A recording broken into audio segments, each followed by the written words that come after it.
రీసెంట్‌గా ఒక real incident one of the patient ఇన్సిడెంట్‌ని ఈరోజు మీతో షేర్ చేసుకుందాం అనుకుంటున్నాను.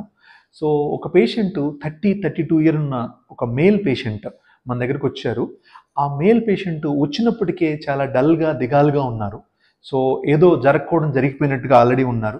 ఫ్యామిలీని ఎంక్వైరీ చేస్తే చెప్పిందేంటంటే, అతనికి ఊపిరితిత్తుల్లో కణితి ఉన్నది. గడ్డ ఉన్నది. స్వెల్లింగ్ ఉన్నది ఊపిరితిత్తులో. అది కుడిపక్క ఊపిరితిత్తులో లోవర్ సైడ్‌లో మాస్ లీజన్ ఉంది. సో అందరూ ఏమనుకుంటున్నారంటే అది క్యాన్సర్ గడ్డ. సో ఆ క్యాన్సర్ వల్ల మనకి ప్రాణం పోయే పరిస్థితి ఉంది. సో ఇదంతా తెలుసుకొని ఆల్రెడీ ఆ patient 30 year male patient already ఒక సూసైడ్ అటెంప్ట్ కూడా చేసుకున్నారు. సో ఇవంతా జరిగిన తర్వాత పేషెంట్ మన దగ్గరికి వచ్చారు. సో వచ్చినప్పుడు నేను వాళ్ళతో మాట్లాడి కౌన్సిల్ చేసి మనము ఎండోబ్రాంకియల్ అల్ట్రాసౌండ్ ఈబస్ పద్ధతి ద్వారా ఇంటర్వెన్షనల్ పల్మనాలజీ పద్ధతి ద్వారా మనం బయాప్సీ చేసాం. అంటే లంగ్ బయాప్సీ. అక్కడ కణితి నుంచి గడ్డ నుంచి ఒక ముక్క పీస్ తీసి బయట పెట్టాం. ఆ పీస్ని టెస్ట్కి పంపిస్తే తేలింది ఏంటంటే అది టీబీ అని తేలింది. ట్యూబర్క్లోసిస్, ఊపిరితిత్తులకు వచ్చిన టీబీ వ్యాధి.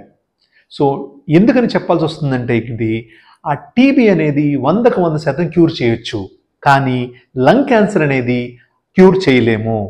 సో మీరు సిటీ స్కాన్లో ఉన్న ఓన్లీ ఫైండింగ్ పట్టి అక్కడ కణితి ఉందని చెప్పి గడ్డ ఉందని చెప్పి వెంటనే కంగారు పడిపోయి సూసైడ్ అటెంప్ట్ లాంటిది కానీ ఇలా గ్రేవ్ డెసిషన్స్ తీసుకోవద్దండి. ఎందుకంటే ఈ ప్రజెంట్ చెప్పిన కేసులో young person 30 year male patient ఆ సూసైడ్ అటెంప్ట్ కనుక సక్సెస్ అయి ఉంటే మనం అన్నెసరీగా ఒక జీవితాన్ని కోల్పోయిన వాళ్ళం అయ్యేవాళ్ళం. అంతేనా? సో ఇప్పుడు దాన్ని టీబీగా ప్రూవ్ చేసాం కాబట్టి ఫ్యామిలీ అంతా వెరీ హ్యాపీ అండ్ మెడికేషన్స్ రెగ్యులర్గా స్టార్ట్ చేసాం అతనికి. అతను క్యూర్ అయ్యే ఛాన్స్ 100కి 100% ఉంటుంది.